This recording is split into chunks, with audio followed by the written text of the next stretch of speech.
Ya, baiklah, dari dasar pertimbangan kami untuk melaksanakan bimbingan teknis ini, yang pertama adalah karena adanya beberapa kasus-kasus yang memang harus ditangani dan juga minimnya eh, teman-teman yang belum memiliki suatu kesiapan untuk menangani masalah mental dari korban. Dari sisi mentalnya, psikologinya ini belum ada. Nah, kita perlu mendatangkan biasanya dari Palangkaraya. Nah, kita saat ini belum ada. Sehingga setiap kasus itu ada juga yang korban secara fisik, ada secara mental. Nah, inilah yang menjadi latar belakang.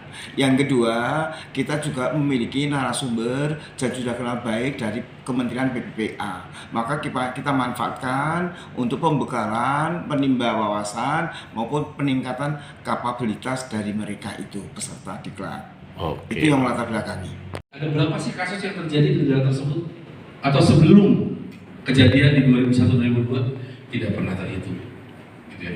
Bahkan sampai sekarang pun di negara kita masih ada yang seperti itu, ya, Bapak Ibu. Dan ini yang menjadi alasan dan dasar kenapa lembaga yang fokus di pemenuhan hak anak, yang sering beraktivitas dengan anak-anak, akhirnya menyusun kebijakan ini sendiri, yang diinspirasi oleh PBB di tahun 2003. Salah satunya adalah safety. Jadi apa sih kebijakan safeguarding atau kebijakan CSG atau child safeguarding? Ya. Jadi CSG ini adalah seperangkat aturan, ya, seperangkat kebijakan yang menggambarkan detail, ya, komitmen lembaga, tanggung jawab lembaga, ya, untuk memastikan siapapun yang bertanggung jawab pada organisasi, baik itu stafnya, ya, atau orang-orang yang bekerja di isu operasional atau teknis, termasuk mitra, tamu, gitu ya, tidak mencederai atau menempatkan anak pada posisinya yang berisiko mengalami kekerasan. Kuncinya sama kayak tadi PEPS. Bedanya kalau PEPS itu lebih mengatur pada orang dewasa, kalau kebijakan keselamatan anak ini fokus pada anak-anak. Gitu. Intinya kebijakan ini mengontrol apa yang bisa kita kendalikan untuk memastikan anak-anak kita aman dari segala bentuk kekerasan. Nah, bedanya apa nih dengan kebijakan perlindungan anak yang diatur dalam Undang-Undang Perlindungan Anak? Bedanya apa kira-kira, Bapak Ibu? Kalau dalam kebijakan CSG, kira-kira, nangkep nggak? Apa bedanya?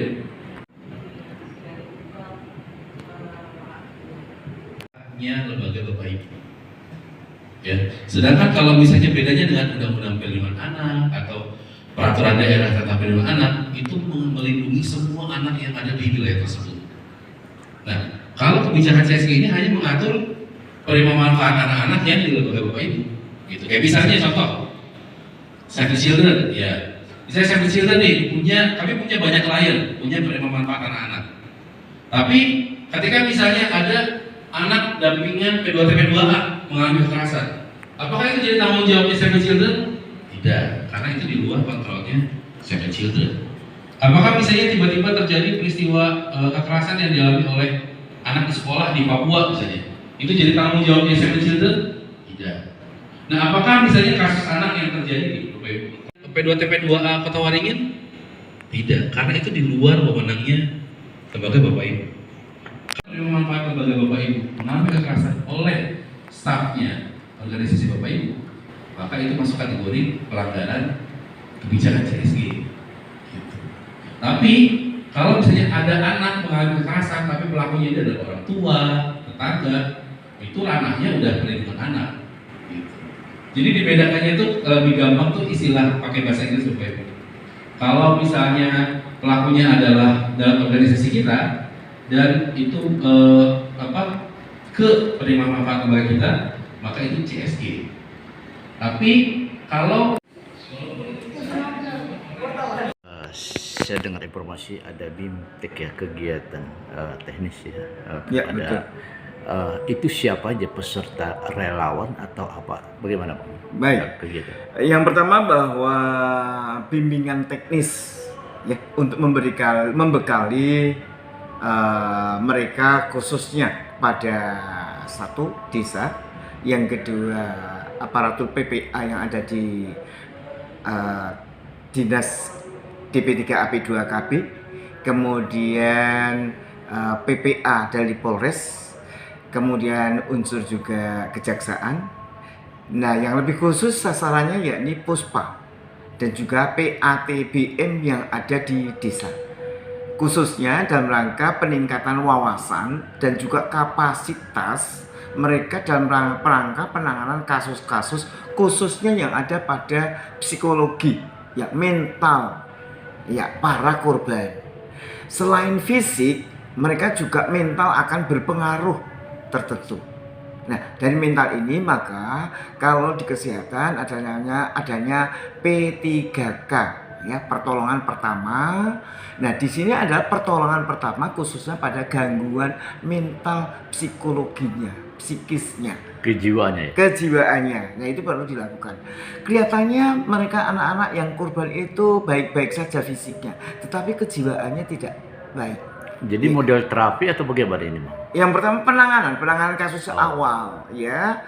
Boleh dikatakan terapi, tetapi dalam hal ini bahwa mereka itu jangan sampai ada persoalan-persoalan di kejiwaannya pada saat dia menjadi korban. Ya, korban kekerasan seksual ataupun yang lainnya. Baik itu kepada anak-anak maupun pada korban perempuan.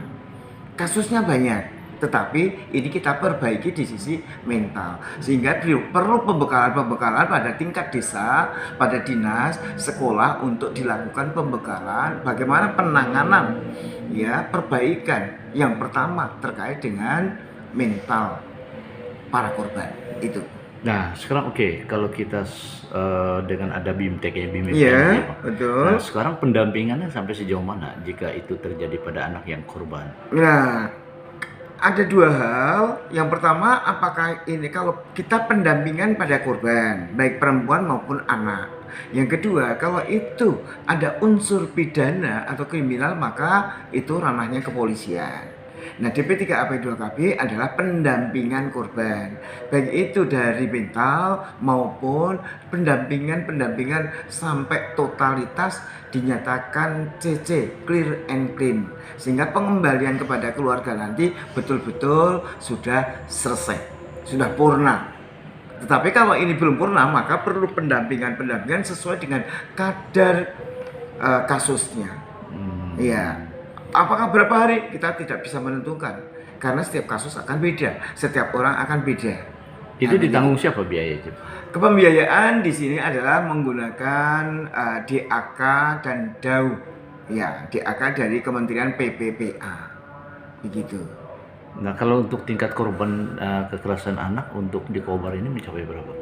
Nah, saat ini yakni kita masih pendataan terus, ya. Nanti kalau untuk data jelasnya nanti kami akan sampaikan. Tahun yang lalu di 2022 ada 56 kasus. Ya.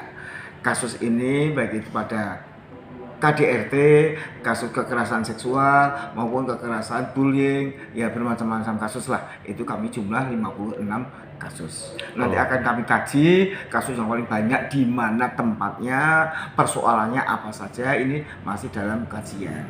Sehingga nanti ada tindak lanjut dari sebuah kajian itu. Oke, makasih, Bang. Terkait dengan harapan BIMTEK itu sendiri, Bang.